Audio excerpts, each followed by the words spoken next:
Hello, hello, hello. This is Adrienne Berg, and this is the Ageless Traveler. I am so overly excited today to have this particular guest because she's doing something wonderful in the world. She is helping people travel and children travel and grandparents travel with the children in a way that might have been impossible without her being on this planet. And that's why I'm so excited. And she's written a couple of books about it. So let us talk to Amy Tarpein. She's the CEO of Elijah's Baby Bucket List, Accessible Family Travel. She's the author of Braver Together. I think that title says everything. Route 66, Accessible Guide to America's Most Iconic Route. So we thank you so much, Amy, for being with us today. And I want to take what I think is the most important thing first. As my son says, don't bury the lead. The lead to me is that you give people practical advice that they could travel with their children, with their loved ones, when they might not ever have felt they could before. So tell us a little bit about what your mission is and what you do. So my mission is just to make the world more accessible, to make sure people can make memories together while they're here. My youngest son has a terminal diagnosis, and when he was 8 months old, they told me travel is going to be impossible. Just take him home and love him. They said he would live to be 2. He turned 8 in January, and we've visited 39 different states as a single mom with 4 kids. What I do is go out there and do the thing and work with organizations and then share that information with our followers, with our community, with people, and also help those organizations and those destinations make things more accessible. I would like you to give a shout out. Give a shout out to 1 or 2 of those organizations that have supported you the most. Oh, right off the top of my head, Hendricks County, Indiana is incredible. Josh and the team are incredible. The entire community was incredible. In fact, I got an email yesterday from the lady who owns Mrs. B's Teas, which is a tea shop. We went in there, and when we were going in there, there was a lip on their front door, and we had to lift our wheelchair in. And her and I talked about how a power wheelchair could not get in their front door because of that lip. She contacted me yesterday to tell me since I was there less than a month ago, they have purchased a ramp and had 2 people with power wheelchairs use that to come in and have tea and dinner there. It is an incredible little bistro. They have sandwiches and teas and lots of different dietary options. So you notice, folks, that Amy didn't give you the national organization, some national organization with $1 million behind it. What she gave you was the corner bakery. And that's what I want everybody to know. It doesn't take a village, it takes a community. A village is a bunch of people living there. Community is people who care about the people that are living there.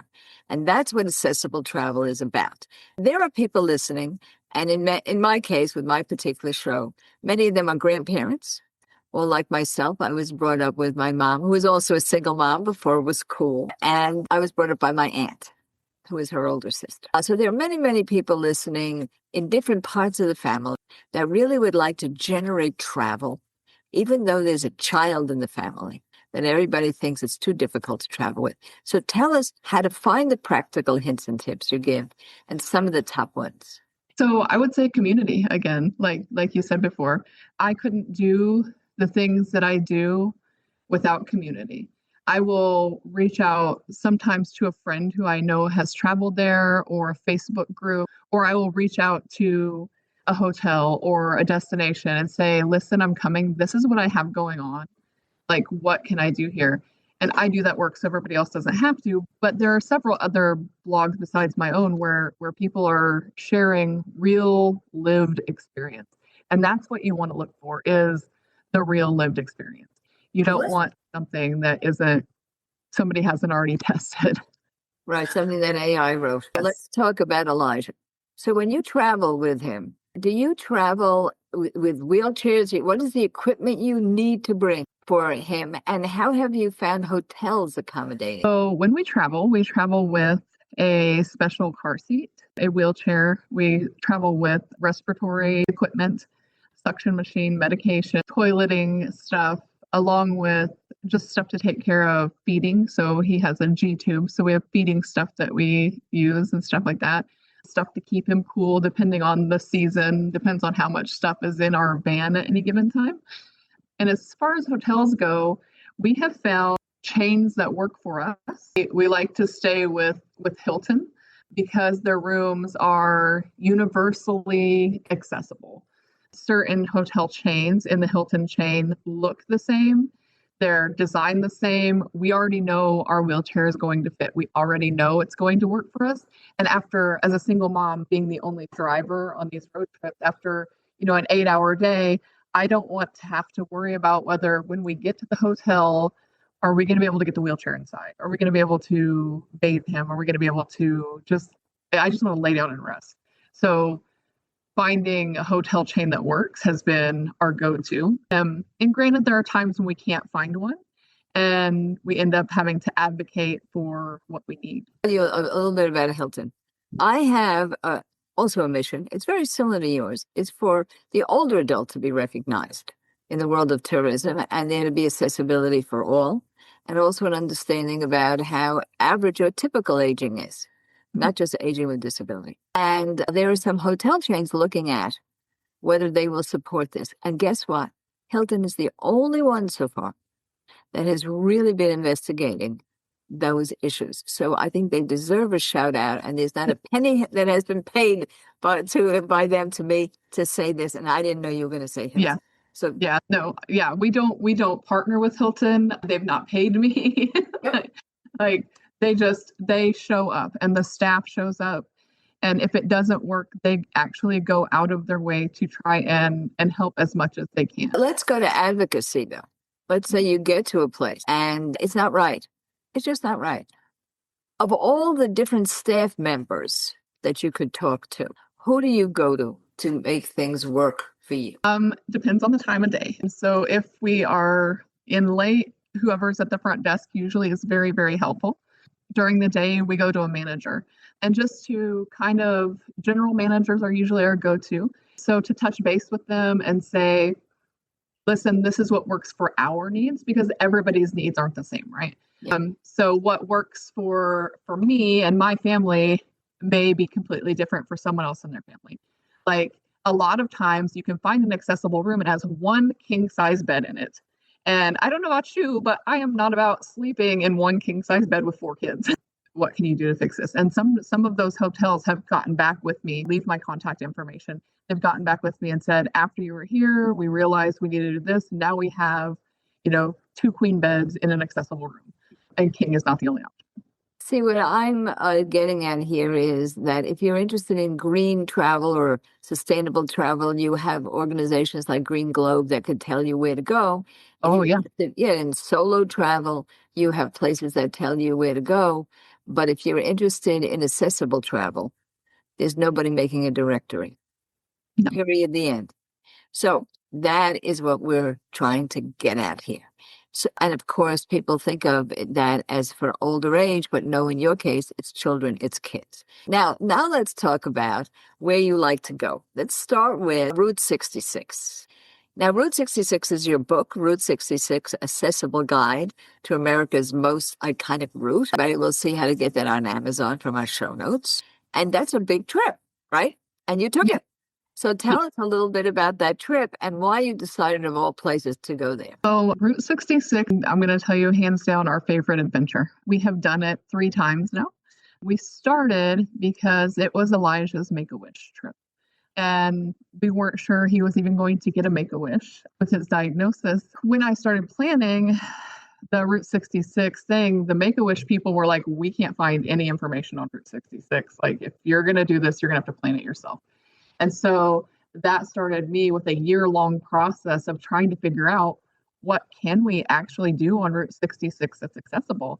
And it was that first trip was his Make-A-Wish trip. It was rough, I'm not going to lie. It was hit or miss. There were some places that were on our list and we could not get in them. We got there, kids, eyes full of wonder, ready to see this cool thing on Route 66, and it just wasn't going to work.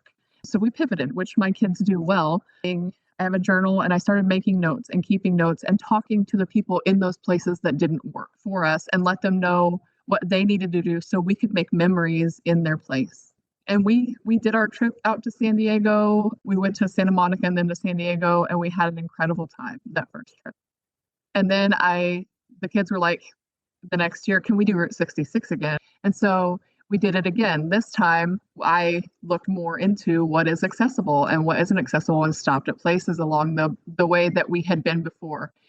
The most heartwarming thing is several of those places we had stopped that were not accessible and we could not get to along the way had made changes. Wow. And we got to go in and we got to make memories at places. One of the main places that really stands out is the Wildlife Safari Park in Springfield. Yeah. They have put in a whole deck so we can drive the wheelchair right up on the deck and Elijah's face to face. I have to ask a question about Elijah. My son, who's a communication genius, if I say so myself, worked with Disney. And he's the one who had to make the speech when the 100,000th child got Make-A-Wish at Disney. So I know that a lot of kids want to go to Disney. I don't even know one kid who would say, I want to go on Route 66 for my Make-A-Wish. That's quite a guy. How did it come out that that's even where you were going to go?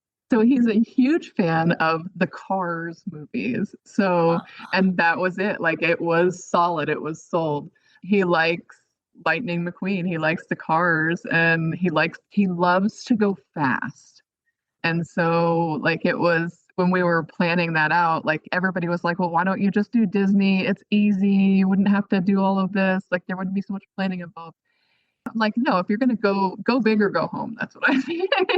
Fascinating. And then, and there's a book that goes with it. Well, you guys, you see where we're going here. We're making this connection between the importance of joy in life, getting what you want, making your own wish at any age with any kind of ability or disability. And we hope we're going to be heard. So I'm going to take a little bit of a break. Don't you guys go anywhere. We will be right back.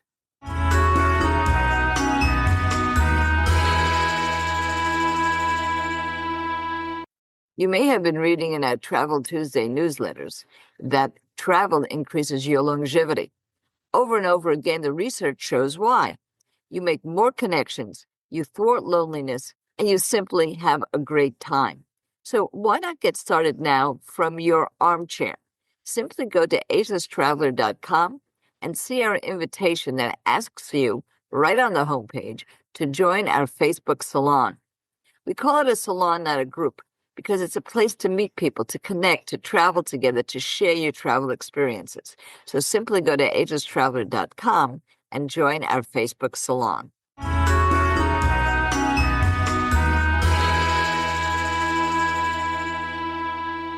And now we are back. We're back with Amy Tarpein, and she's guiding us a little bit through some of the great sights and sounds of Route 66, which is coming up with an anniversary, but also in a very special way, because her book is Route 66, Accessible Guide to America's Most Iconic Route. And she's already told us about a particular safari adventure that we could see, what has worked and what hasn't worked. But tell us a couple of more things on your particular route. You started where and you ended where on Route 66? So we started at the start point. We started in Chicago. And since I wrote the book, they've moved the start point. But we started in Chicago. We ended at Santa Monica at the pier and the end sign for Route 66. And how long did it take? Each time took a little different. We did 2 weeks the first time because I was a veteran. The second time we did it in a week and a half. And then the last time we went, it took us a week. I would say the kids loved the drive-in in Illinois. That is like old school nostalgia. Just being at the drive-in was cool. Pop's Soda Ranch. They have 600 different flavors of soda. Some of them are very questionable. My kids loved it. They enjoy picking up sodas from Pop's, and then my sister lives in Amarillo, so we always stop by Cadillac Ranch and add something to the cars at Cadillac Ranch. And they trade off the weird sodas to their cousins. They have an Air and Space Museum in Stratford, Oklahoma that is cool. Learning is our jam. The kids love that. Winslow, Arizona is kind of on the way. We love that. The burrows in Oakland, we went through there and the kids loved the little burrows that were through there and it was just incredible. So, I just wrote an article between Needles and Barstow. Yeah. And this is kind of like sending people to hell. Oh, It is extremely hot, particularly hot. in summer. I mean, the whole thing has gone down a little bit because Route 66 brought a lot of traffic and now everybody goes a different way. Yet, it brought back to me when I first went in 1975, when it was all new and real California and it felt like the Old West. And so I wrote about that little strip, which is 145 miles altogether. And you can actually do it in 2 hours, you can do it in 3 hours, that kind of thing. Mostly the rest stops on the big thing. But in Barstow, you have the Route 66 Museum, still and all at Harvey House.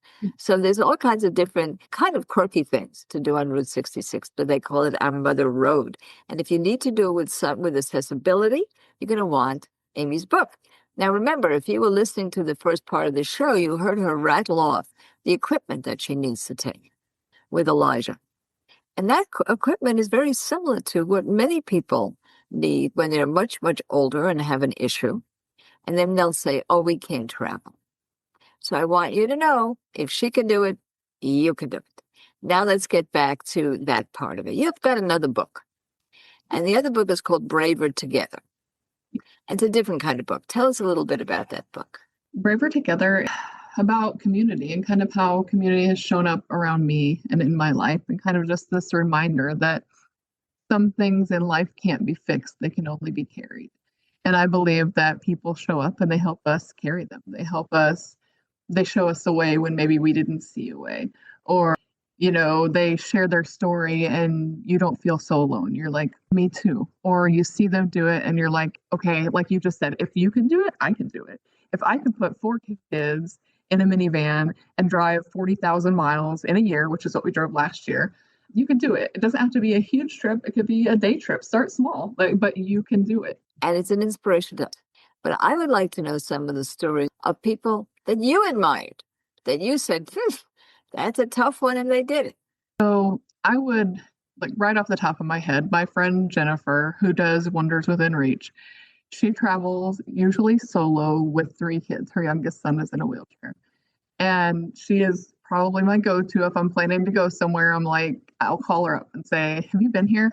What do I need to know? Like, can we do this? I have a small group of cheerleaders who are just cheering me on. And I'm like, okay, if they did it, I can do it. And another one who travels, who is a friend of mine, her name is Chelsea. And she's a solo female traveler. She travels all over the place. And I feel like if she can ride a coal train across the desert, like I can probably do Route 66 with air conditioning. So Wonders Within Reach, we'll have to put that one in as well into our show notes. Well, Elijah's a veteran traveler by now, right? And so are all the other kids, because you're a special family. But if you're a grandparent, from a grandparent's point of view, this is a tough one. And I'm springing it on you. I go to my children and I say, I want to take my 8-year-old to Lincoln Center. I really want to take it to Morocco, but I'm starting with Lincoln Center. And they give me all kinds of excuses. She'll be bored. She'll be this. Can you watch her? Can you do this? In other words, I'm under suspicion. So I can just imagine if a grandparent comes to their kids where the grandchild has some sort of disability. Now they have to manage everything. What would you say to that grandparent to encourage the parents to say yes? How would the grandparent prepare to really be able to do this? And I do want to say that your travel is domestic. It's in the U.S., so we're not talking about negotiating airports or anything like that. And your advice is always to start local. But what would be the pitch that you would suggest so that the grandparent really feels informed and somebody who is competent? I would start with probably from a point of making memories, because that's what this life is all about, right? The memories and the legacy we leave behind come from a point of, I want them to learn this and the why, like the why behind your travel. Like, because I myself am a grandparent, and I can tell you, if I went to my daughter and said, there's this thing that I would really love to share with the kids, and this is why I want to share it with them. These are the memories that I want to make. I feel like if you start from there, you can build on the conversation. Like, teach me what I need to do to be able to facilitate this. Yeah, I think that that is a brilliant answer.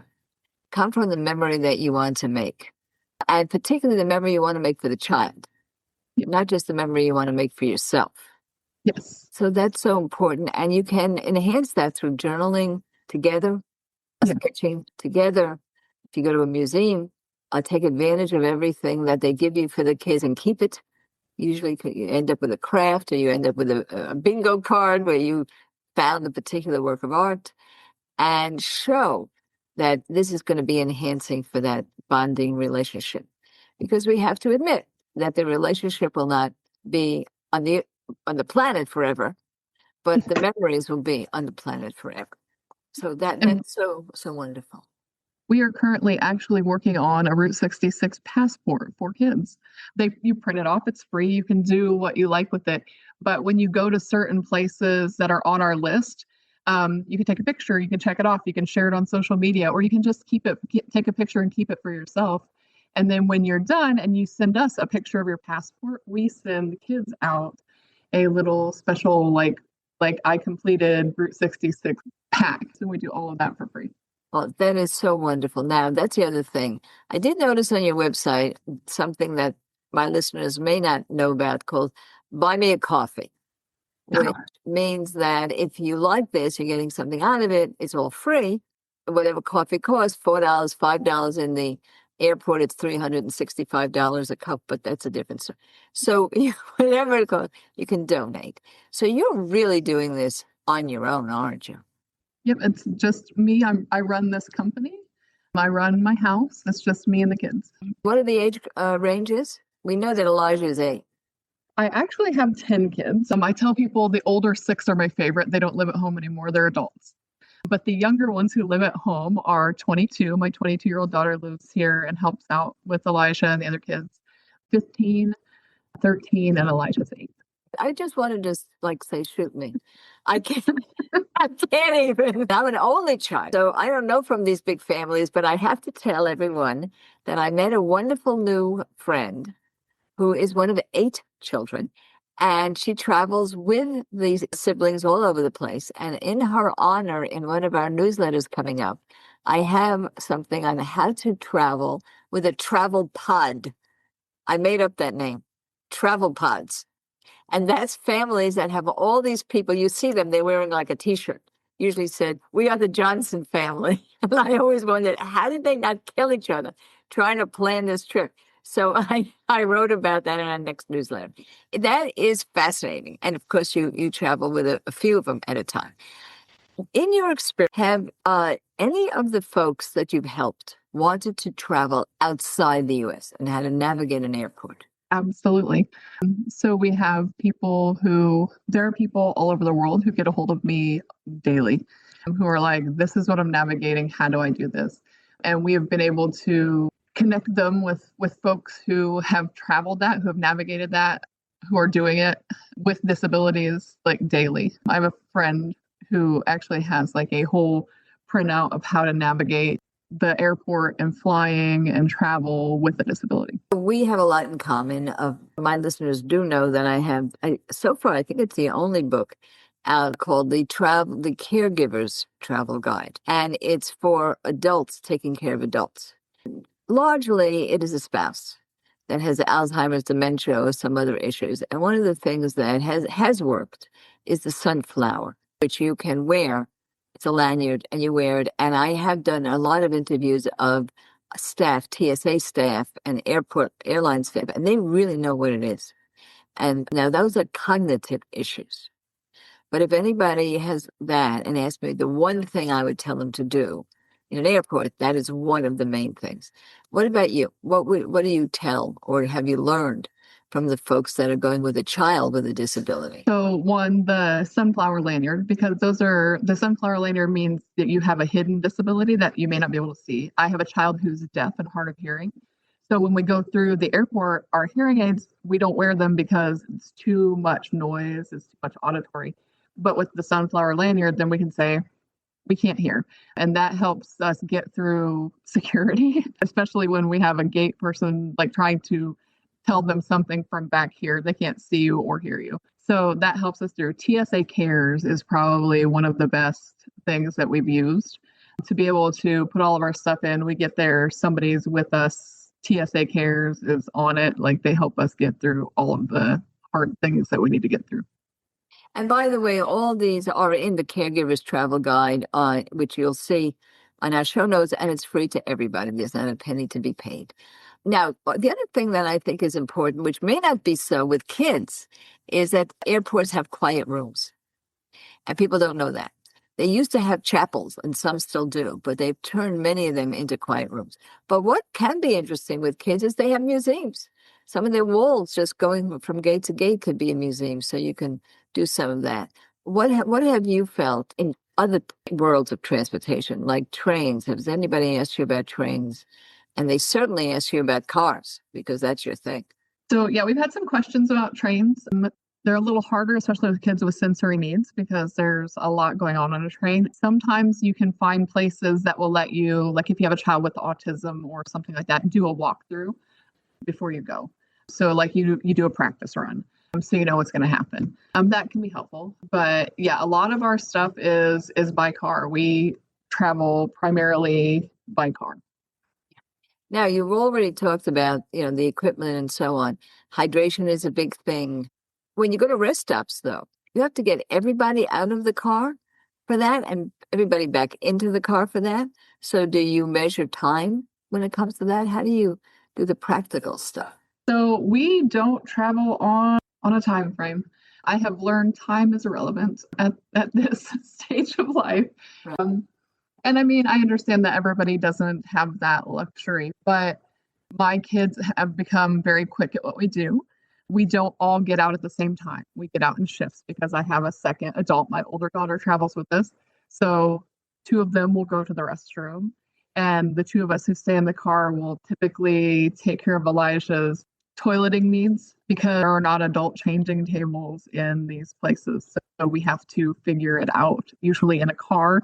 Occasionally we'll stop at a hotel to change him because hotel staff have let me lay him on a bed to change him. But we change him in the car, and then he's given to the other two and they come back out, and then the other two of us go in to use the restroom at the rest stop. So that's another thing we advocate for. I happen to love Uganda. I have a lot of wonderful memories over a long period of time, except it's very difficult to find the bathrooms. And we don't mince words here. I just did a beautiful thing on rafting through the Grand Canyon. And I asked the fellow who's the guide, where do we pee? So, and he said, nobody's ever asked me that before. I said, well, that's a very good question. If it's all night long and you're a 65-year-old guy, you want to know the answer to that. And we have the answer to that. So I'm looking for another app that's called Where Are the Rest Stops? And that's an important part of it too, particularly for the older adult, but I'm assuming for young families as well. Yep. And we recently got to go into Google and talk with Google. And I've been talking to my friend who is an engineer at Google about the importance of actually putting those things in Google in somewhere. Like, tell me where the adult changing tables are so that I know where I can change him. Because he's getting bigger. Like he's only getting bigger, which is an incredible problem for us to have. And I'm grateful for it. But if you want to do, like, the biggest thing you can do for me is advocate for adult size changing tables everywhere you go. Well, that is something to bear in mind. Now, of course, on the other end of the scale, we're getting shorter. Yeah. So I would like to advocate for when you get into the restroom, that the hook is not 20 feet up in the air. Yes. Can we advocate for that? Yeah. Very difficult. All right. So never say that we're not a travel show that has a philosophical mission. We will be right back. Don't you guys go anywhere. I bet you won't go anywhere.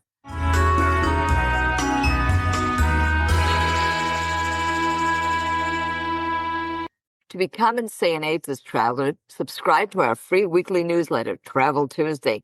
Just visit agelesstraveler.com, click subscribe, and enter your name and email for a surprise gift. What's the surprise? Well, if I tell you, it's not a surprise. What I can say is that Travel Tuesday tackles travel barriers like money, health, companionship, and even travel burnout. and gives you a taste of what our blog and podcast have to offer every single week, helping you explore the world effortlessly.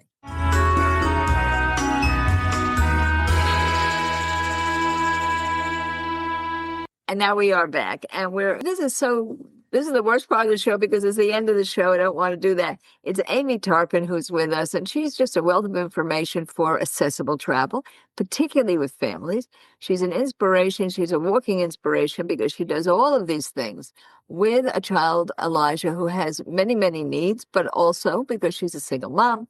She tells me 10 kids, which I'm still processing. Having a little trouble with that because my mother had one child. I thought two was a tribe. So now I was patting myself on the back for two.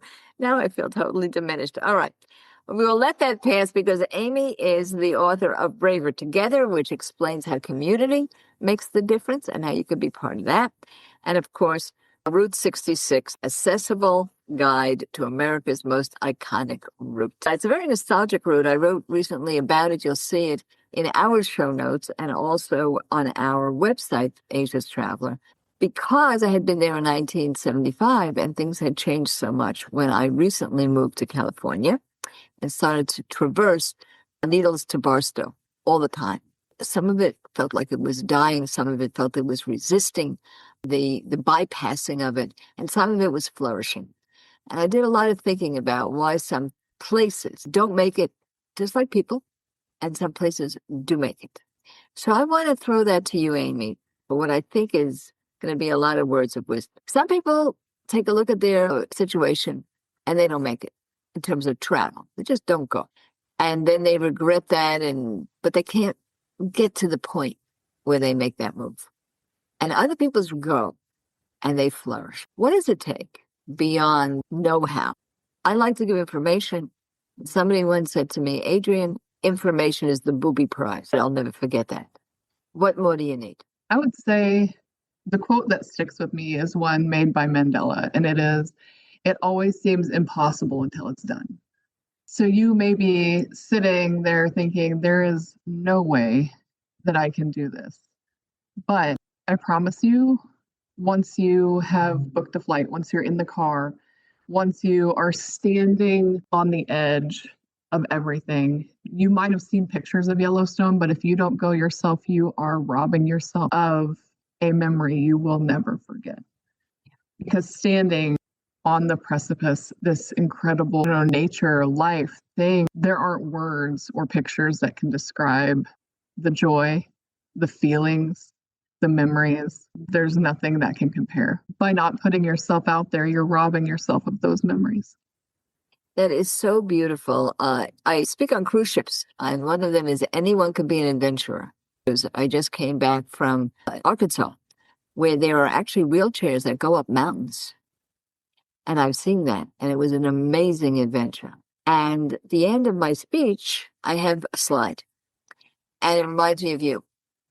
It says, will everybody who says it can't be done, please get out of the way of the people who are doing it. It's exactly you. It's so wonderful. So everybody, please buy her a coffee. Go, and if you've got questions, Amy is so accessible for in both ways, in the way that she talks about accessibility in travel, but also she's there for you in that sense of being accessible. Please do ask her questions. And I'll finish by simply asking you, where are you going next? We are actually packing to move to California. It is our Route 66 grand tour. My Route 66 book is an international bestseller, and we're going to be doing a book tour from Illinois to Santa Monica, and my family and I are moving to California. Great. Are you going to have on your website where you're going to be for signing the books? Yes, I will. Yep. Good. So everybody who's living, in that area along that route, you can go and see Amy. What could be better than that? Bring the kids, right? And bring a coffee. I so much believe in what Amy said. Reading about it, seeing it through virtual reality, drooling over a magazine, or even listening to a podcast, that ain't living. Living is being there and seeing it for yourself. And so we have the encouragement to do that Please join our Facebook salon. We're almost 400 folks who travel 3 to 4 times a year, and there's not a bit of advertising. Please read our newsletter, which now has many thousands of subscribers. Everything we do is free. Pick up our free ebooks. And you know what? Never stop traveling.